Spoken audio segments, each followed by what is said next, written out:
Goosebumps, रोंगटे खड़े हो गए बस ये प्रोमो देखकर। और हम लोगों के लिए, और यहाँ कई फौजी हैं आज ऑडियंस में, कई फौजी हैं, और हर फौजी के लिए ये कहानी ऐसी है कि हम सब बड़े हुए हैं इस कहानी को सुन सुनकर। कई फौजी ऐसे हैं जो सेकंड लेफ्टिनेंट अरुण खेत्रपाल के साथ सर्व कर चुके थे फौज में। अगस्त, आपके लिए वो अनुभव क्या था to live the life of a legend? आपने कैसे तैयारी की इसके लिए? तो sir, actually I would like to start off by saying thank you for having us here. ये जो एक्सपीरियंस रहा है, डेफिनेटली मैं अभी मतलब समझने की कोशिश कर रहा हूँ। 3 साल हो चुके हैं, ऑलमोस्ट 4, और ऐसा रोल बहुत कम मिलते हैं। And I am just extremely grateful कि श्रीराम सर ने मुझे इस रोल के लायक समझा, मेरे प्रोड्यूसर दिनेश विजय ने मुझे इस रोल का लायक समझा। And I don't know, I am overwhelmed today. जो हमारा ट्रेलर प्ले हुआ है हम सबके सामने, I don't even know what to say, but it's been the best experience sir. It indeed is. यहाँ पर जितने फौजी हैं मैं उनको देख रहा हूँ, वो फौजी भी भावुक हो गए हैं, क्योंकि वो वीर योद्धा जो 21 वर्ष की आयु में देश के लिए अपना सर्वस्व न्यौछावर कर दे। और जो डायलॉग है इस फिल्म का, क्योंकि मैं आप तीनों से इस फिल्म के अलग अलग डायलॉग असल में सुनना चाहूंगा जीवंत। हमें ये लग रहा है कि हम सेकंड लेफ्टिनेंट अरुण खेत्रपाल को अपने सामने इस समय देख रहे हैं, and that's truly truly spell binding हमारे लिए। अगस्त से, So sorry, the question was you want me to say that कैसे जिया आपने अपने आप को ढाला कैसे उनके जीवन में? एक्चुअली शुरू किया था हमने एनडीए के साथ। वो बहुत ज़रूरी है एक फौजी के लिए, to understand the foundation of, it's the cradle of the army, it is called, if I believe, if I am not wrong. तो वहाँ से शुरू करना बहुत ज़रूरी था हमारे लिए। वहाँ पे आप सीखते हो आपके बेसिक्स, ड्रिल, OLQs जो कहलाते हैं, द ऑफिसर लाइक क्वालिटीज़। तो वो सब सीखकर जो फाउंडेशन हमने बनाया वाज रियली हेल्पफुल जब हम ऑफिसर का रोल प्ले कर रहे थे। As you know, there are couple stages to become an officer. तो जो एनडीए में, IMA में आप सीखते हैं, I think is a very important learning. Camaraderie, उनके जो स्क्वाड्रंस होते हैं, squadron leaders बनते हैं, squadron captains, which I believe Arun Khetrapal was an SCC, which you would call a squadron commander, हाँ, cadet captain जी। तो I think that was my first experience। उसके बाद हम पूना हाउस गए थे पठानकोट में, वहाँ पे ट्रेनिंग की टैंक के साथ खास करके, क्योंकि जो फिजिकलिटी टैंक के साथ आप समझ नहीं पाते हो एज एन ऑडियंस। अगर आप एक सिविलियन हो, जो सिवीज बोलते हैं, यू डोंट रियली अंडरस्टैंड कि what goes into a tank. पहले सेंचुरियन टैंक में 4 लोग पढ़ते थे, अब 3 जो T-72 मॉडल्स आ गए हैं। पर वो जो कम्युनिकेशन रहता है एक दूसरे के बीच, वो जानना बहुत ज़रूरी था हमारे लिए। तो वो सीख पाए। The kind of traditions of a regiment, Poona उसकी जो dining in ceremonies. So I think all these things together brought us in to understanding what the life of an army officer is, and overall जो sense of responsibility है ना, वो समझ आए I think in देश के प्रति जी सब कुछ। सिमर, आपको जब ये फिल्म का ऑफर आया, क्योंकि हमने जो बचपन से पढ़ा है या सुना है, उसमें यह था कि सेकंड लेफ्टिनेंट अरुण खेत्रपाल के जीवन में उनका पहला प्यार उनकी वर्दी थी, 6 ब्रावो। उनका दूसरा प्यार उनका फामागुस्ता, उनका टैंक था। उनका अगला प्यार उनकी जावा मोटरसाइकिल थी। किरण कब आई और कहाँ आई? जी नहीं, किरण एक्चुअली है, और इनफैक्ट हम ये पिक्चर में भी शेयर करते हैं कि वो अभी भी हर साल अरुण खेत्रपाल के लिए केक भेजती है उनके बर्थडे पे। तो ऑफ कोर्स थोड़ी सी प्राइवेसी रखने के लिए we have not shared anything else further, but it's हर कैरेक्टर इज रियल। और उसके लिए आपका इमोशनल एंट्री पॉइंट इस फिल्म में आपके लिए क्या था? मुझे एक मौका मिल रहा है to fall in love with a soldier. I think that itself कि मुझे लगता है मैं और शब्दों में बयान नहीं कर पाऊंगी कि कैसी थी वो फीलिंग, लेकिन एक रिस्पॉन्सिबिलिटी आती है उसके साथ, और वो मुझे बस बहुत ही सच्चे मन से उसको शो करना था, और बस वही रिस्पेक्ट के साथ मुझे बस आगे बढ़ना था उसके साथ। हाँ, क्योंकि वो परस्पर दैट लव एंड रिस्पेक्ट जो दोनों एक साथ चलते हैं, वो बहुत यूनिक है इसमें। जयदीप भाई, आपके लिए तो फौज में जो आपकी भूमिका है वो तो आप ही हमें बताइएगा, उसके बारे में मैं आऊंगा, लेकिन फौज और आपका नाता एक दिल का नाता हमेशा से रहा है। जी नमस्कार आप सबको। और बिल्कुल आप सही कह रहे हैं भाई, मैं फौजी बनना चाहता था। एनडीए का एग्ज़ाम दिया, तब रिटन क्लियर नहीं हुआ, फिर तब तक उम्र निकल गई जब तक समझ में आया, और फिर 2 एसएसबी दी, दोनों फेल हो गया, और फिर उम्र बची नहीं, फिर मैं कुछ और करने लगा, मैं एक्टर बन गया फिर।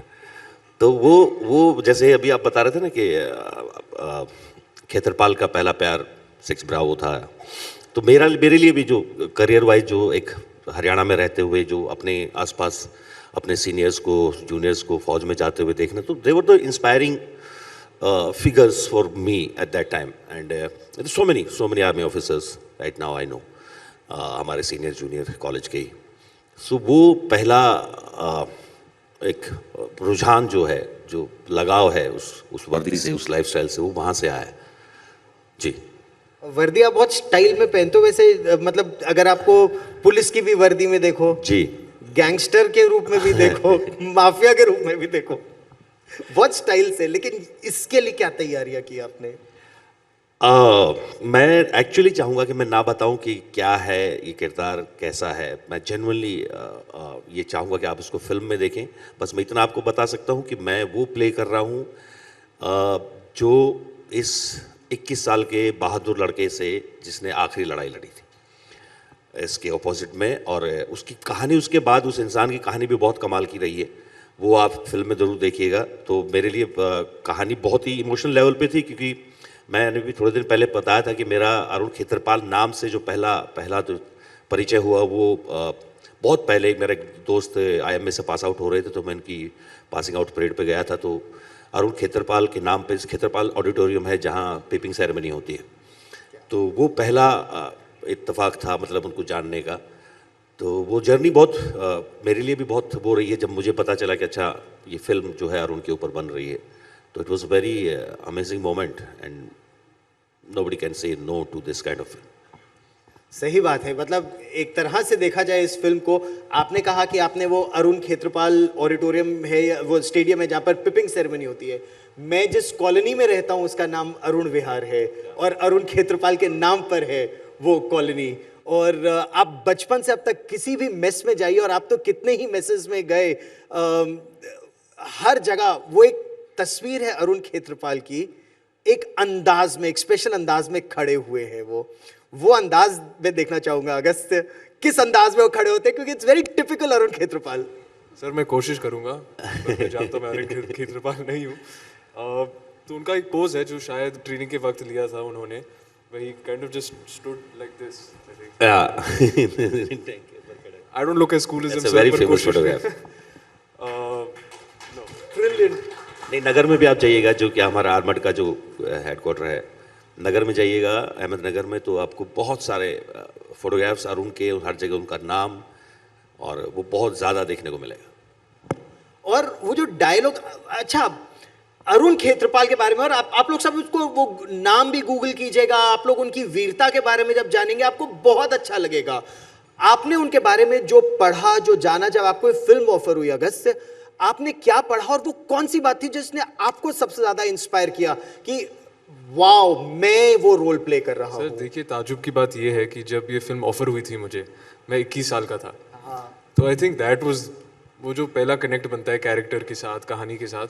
और मैं हमेशा ये कहता हूँ कि जब हम सोल्जर के बारे में बात करते हैं तो एक अलग जुड़ाव है, कुछ अलग फीलिंग्स होती हैं, पता नहीं क्यों।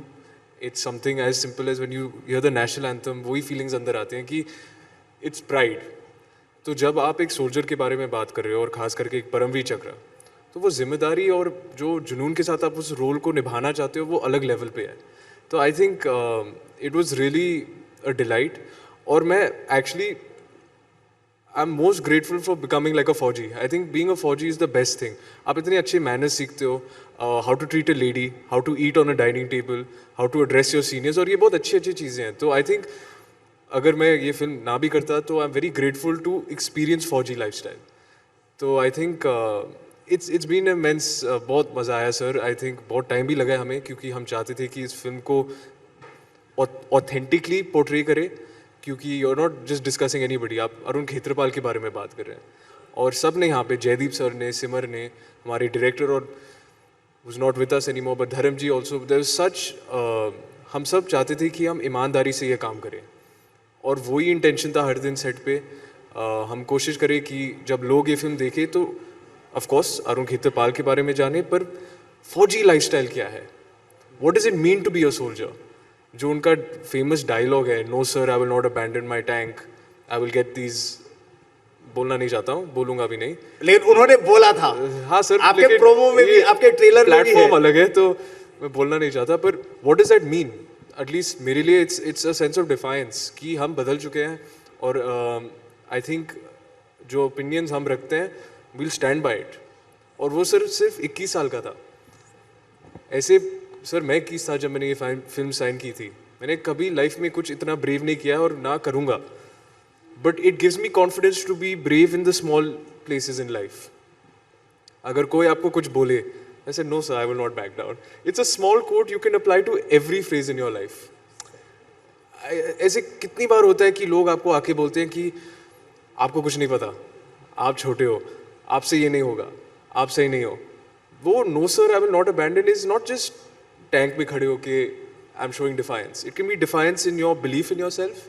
It can be defiance in the job you want, in what you want to do in the world. So that's what Arun Khetrapal really means to me. Sorry, I'm getting so excited talking about it. No, it's brilliant. आप बहुत बहुत अच्छी बात बोल रहे हैं, आपने बिल्कुल सही कहा.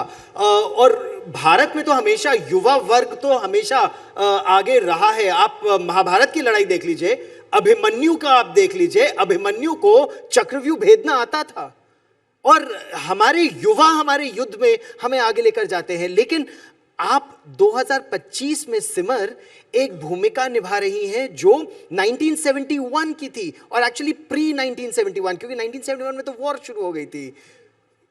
कितना कठिन था या कितना चैलेंजिंग था, चुनौतीपूर्ण था उस एरा को लिव करना, जीना, उसको ढालना अपने फिल्म में.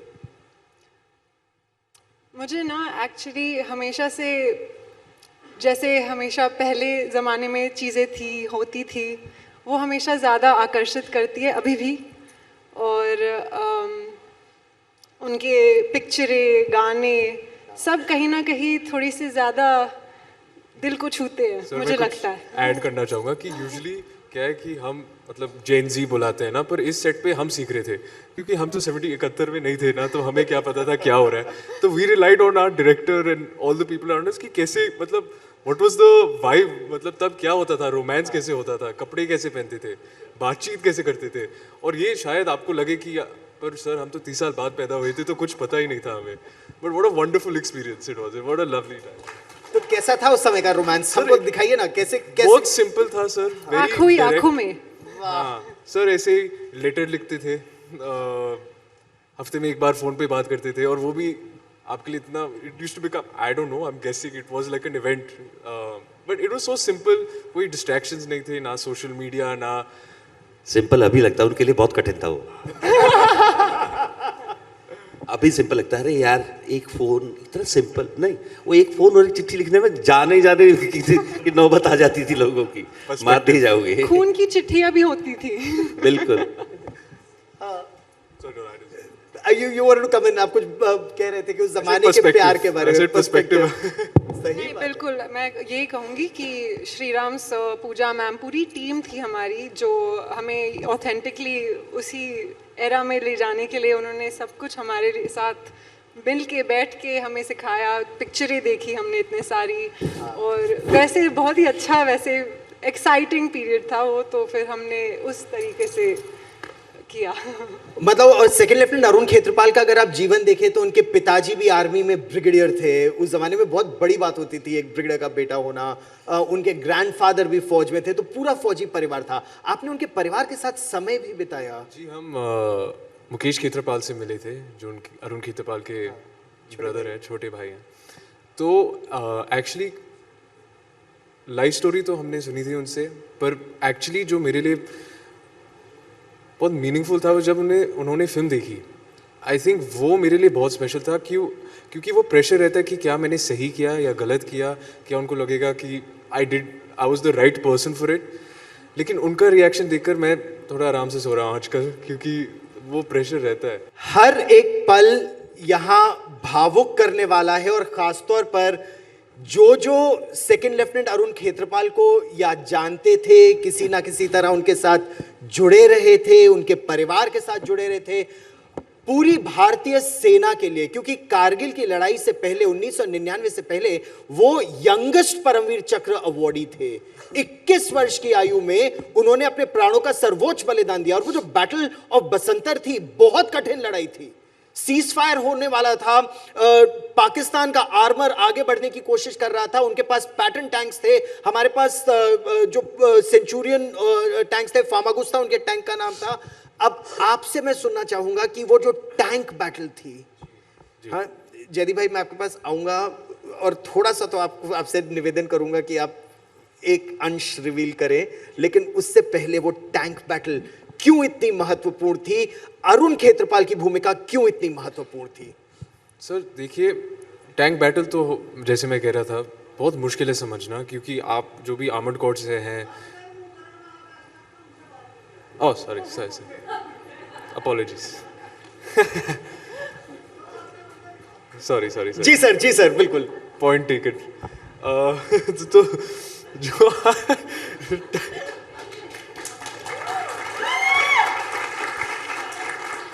जो टैंक बैटल्स होते हैं बहुत मतलब लॉट ऑफ डिस्टेंस कवर्ड होता है उनके बीच। ऐसे नहीं है कि एक टैंक यहाँ पे है तो सामने 100 मीटर आगे दूसरा टैंक होगा। बहुत किलोमीटर्स आगे, बहुत मुश्किल होता है to kind of identify and destroy. तो क्या हुआ था कि जब बैटल में हम चाहेंगे कि आप फिल्म देखें, क्योंकि उसमें हमने अच्छे से पूरा स्केल दिखाया है, पर अगर मैं शॉर्टली बोलूँ क्या हुआ था कि अरुण और 2 अदर टैंक्स, सेंचुरियन टैंक्स थे, और 13 लांसर्स के 14 टैंक्स उनकी तरफ आ रहे थे। उन तीनों टैंक से 2 शायद एक technical difficulties, still we don't know the exact cause क्या था, पर टेक्निकल डिफ़िकल्टीज़ की वजह से वो लड़ नहीं पाए। तो it was very dependent on Arun Khetarpal to defend and attack 14 tanks, not alone, but of course with the support of the other 2 tanks.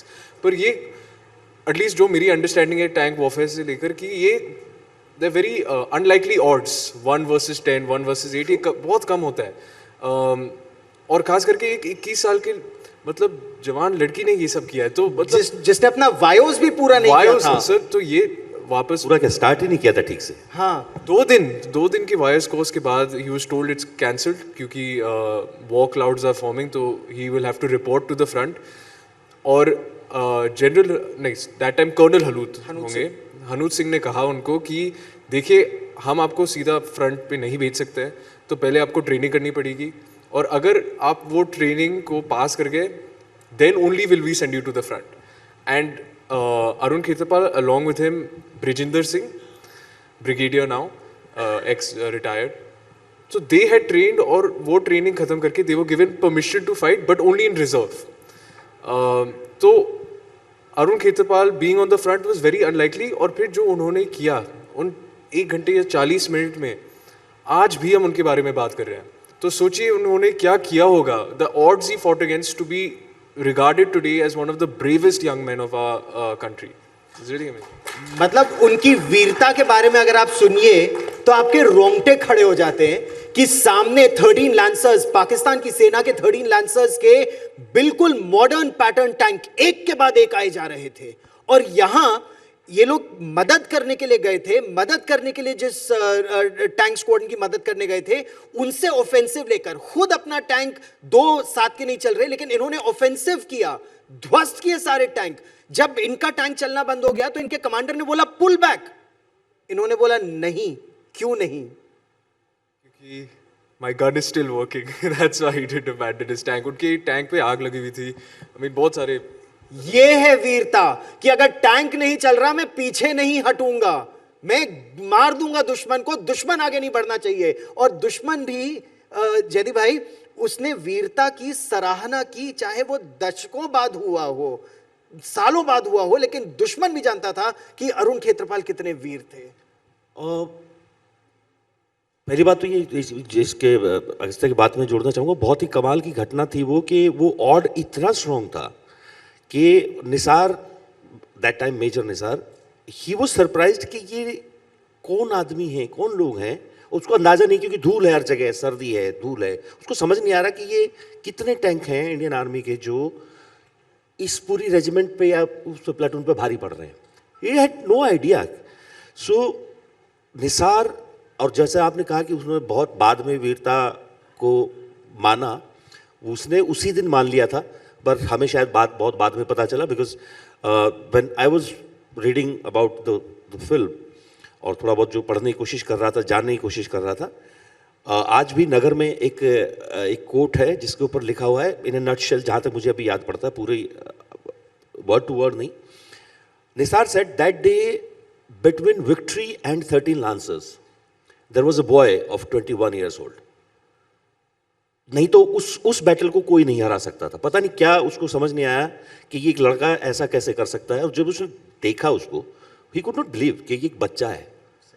और उसने वो जो उसके अपने दिल में या उसके अपने घर में अरुण खेत्रपाल हमेशा रहा। सही बात है। इसके बारे में मैं आपको कुछ और बताना भी चाहता हूं, लेकिन संभवतः अगर मैंने आपको वो बता दिया तो वो मजा उतना नहीं आएगा। वो आपको जयदीप भाई ही बताएंगे या फिर अगस्त या सिमर, क्योंकि इसको जब हम लोगों ने पढ़ा था, जब इस फिल्म का एक और भाग है, बहुत ही सुंदर भाग है।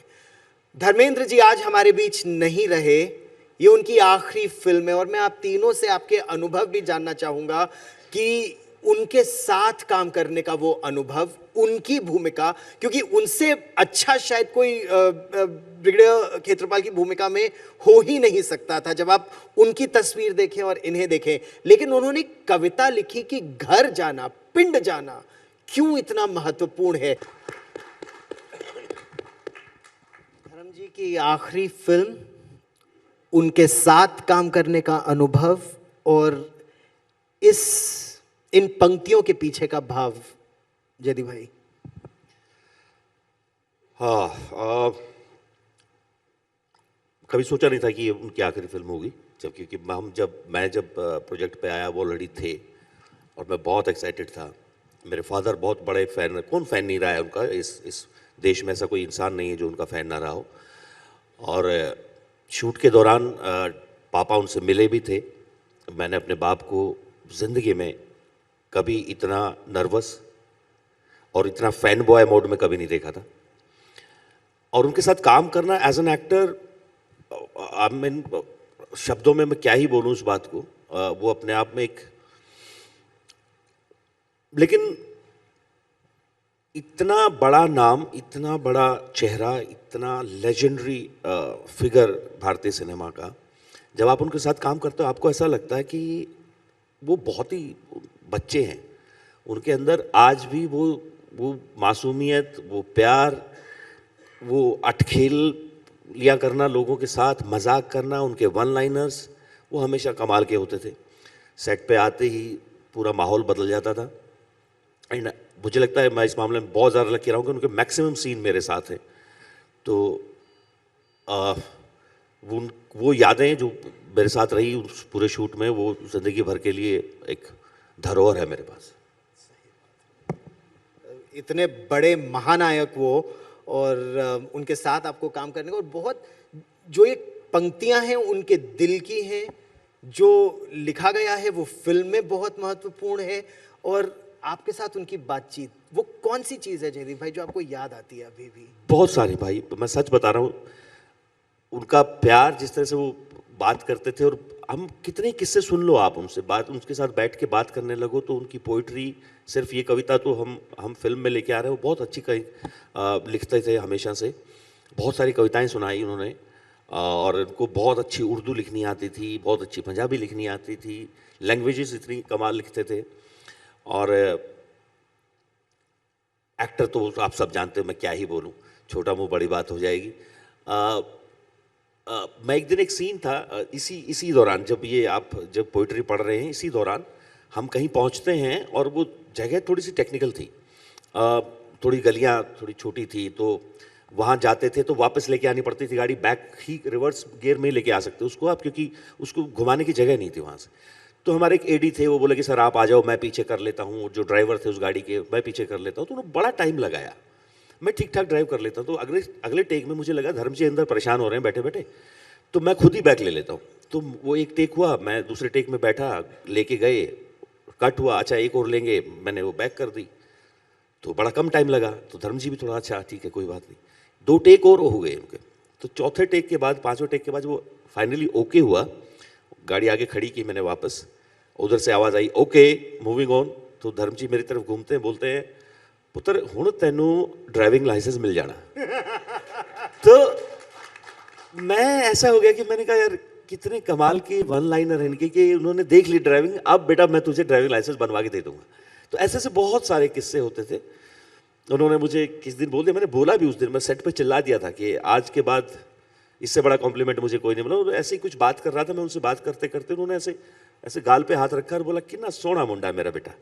तो मैं ऐसा हो गया, मैंने यार वो पूरे सेट को इतना प्यार से बात करते थे। बहुत हजारों किस्से, और हजारों किस्से हम सुनना भी चाहते हैं आपसे। अगस्त, आपके क्या अनुभव रहे? क्योंकि एक तरह से देखा जाए तो एक्टिंग आपको भी विरासत में मिली है, लेकिन उनसे क्या सीखने को मिला आपको? जी सर, सिर्फ काश मुझे और काम मैं उनके साथ कर पाया, कि सिर्फ थोड़ा काम ही था हमारा, मतलब इन सीन वाइज। पर जो जयदीप सर ने कहा वो बिल्कुल सही है। उनकी जो मासूमियत, जो प्यार वो आपको देते हैं, जब वो आपको छूते हैं ऐसे, सच में आपको लगता है कि आप स्पेशल हो। और कभी भी उनकी सीनियरिटी आप वो दिखाते नहीं है कि मैं आपसे सीनियर हूँ, आपसे ऐसे बात करते हैं कि वो आपके दोस्त हैं, आपको बहुत सालों से जानते हैं। और मेरे लिए मतलब बहुत ही स्पेशल है, क्योंकि सर ने 4 जनरेशन्स ऑफ माय फैमिली के साथ काम किया है, और ये होता नहीं है। माय ग्रेट ग्रैंडफादर से लेकर me, and I really feel grateful कि आई गॉट दिस अपॉर्चुनिटी। और it's sad that it's his last film, पर अब क्या करें, you know. I hope really, because is my favourite thing about the film. इतना प्यारा रोल है उनका, इतने ईमानदारी से किया है।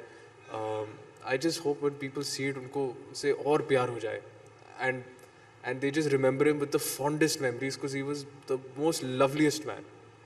So I think हम सब यहाँ पे बहुत ही grateful हैं कि हमें ये मौका मिला। सच में it's a blessing. सिमर, आपके अनुभव, आपको क्या लगा कि उनसे, धर्म जी के साथ काम करना और उनसे कुछ सीखने का आपको क्या मौका मिला? जी, मैं अनफॉर्चुनेटली मैं उनसे मिली नहीं, और मेरा उनके साथ कोई सीन नहीं था, लेकिन बस यही सुना है जो भी आपने सब सुना है। पर बस यही इच्छा थी कि काश मैं भी उनके साथ बैठ के ਉਹਨਾਂ ਦੇ ਨਾਲ 2-3 ਪੰਜਾਬੀ ਵਿੱਚ ਗੱਲ ਕਰਕੇ ਉਹਨਾਂ ਨਾਲ ਗੱਪੇ ਲੜਾਵਾਂ। ਤੇ I just think that he is someone who is the soul and the heart of this industry, and बहुत ही बड़ा ऑनर है मेरे लिए कि ये मेरी पहली पिक्चर है। तो बस हम पता नहीं कहीं, सॉरी बीच में इंटरप्ट कर रहा हूँ, चंडीगढ़ के बाहर कहीं शूट कर रहे थे, और अगेन ड्राइविंग शॉट्स थे, और पूरे शहर को पता चल गया कि धर्म जी आए हुए हैं, और वहाँ सर जाम लग गया चारों तरफ। उस चौक पे जाने के लिए सब रास्ते, पुलिस का बंदोबस्त भी था, पर वो हैंडल नहीं हो पा रहा किसी तरीके से भी। पूरा सिक्योरिटी परेशान है, पूरे लोग परेशान हैं, और गाड़ी में बैठे हैं, गर्मी भी लग रही है, और एक टेक हो गया, क्योंकि इतना क्राउड वाला सीक्वेंस है, गाड़ियाँ भी चल रही हैं रोड के ऊपर, तो हमें दिखाना है कि ट्रैवलिंग कर रहे हैं। और 2 टेक के बाद अब गाड़ी खड़ी हो गई, क्योंकि वहाँ कुछ क्राउड ज़्यादा फैल गया कि धर्म जो है वो कंट्रोल नहीं हो रहा है। तो ये बैठे बैठे बोलते हैं, 10 मिनट हो गए बैठे, तब तक तो शांत बैठे थे। तो सडनली घूमे, पुत्र कयामत तक ही खत्म हो जाएगा शॉट।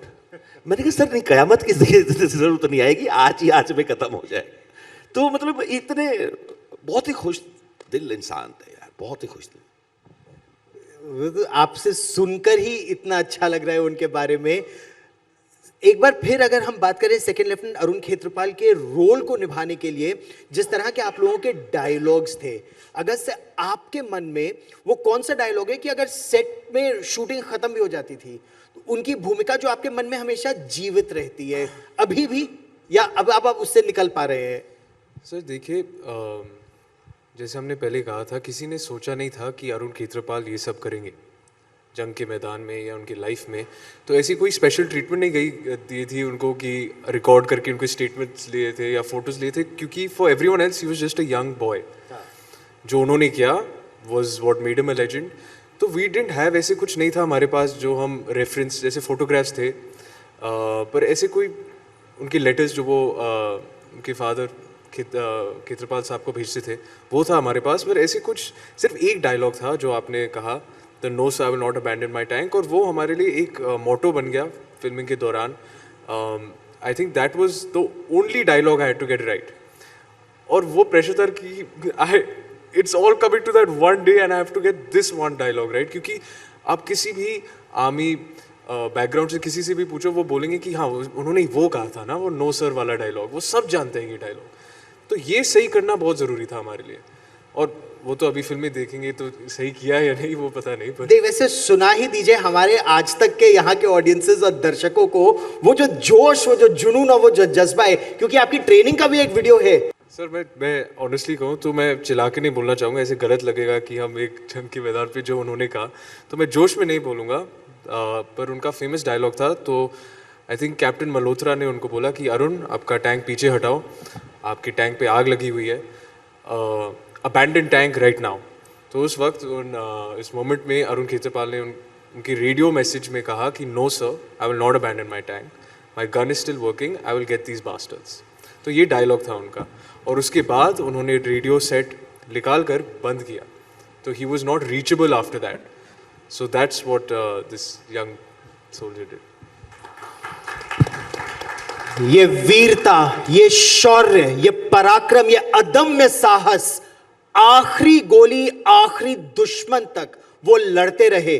और जैसा जयदीप भाई ने बताया कि नगर में, अहमदनगर में वो जो ट्रेनिंग होती है आर्मर्ड कोर की, वहां लिखा है कि पाकिस्तानियों ये नहीं माना कि उनकी जीत और भारत के बीच केवल एक व्यक्ति था, और वो था सेकंड लेफ्टिनेंट अरुण खेत्रपाल।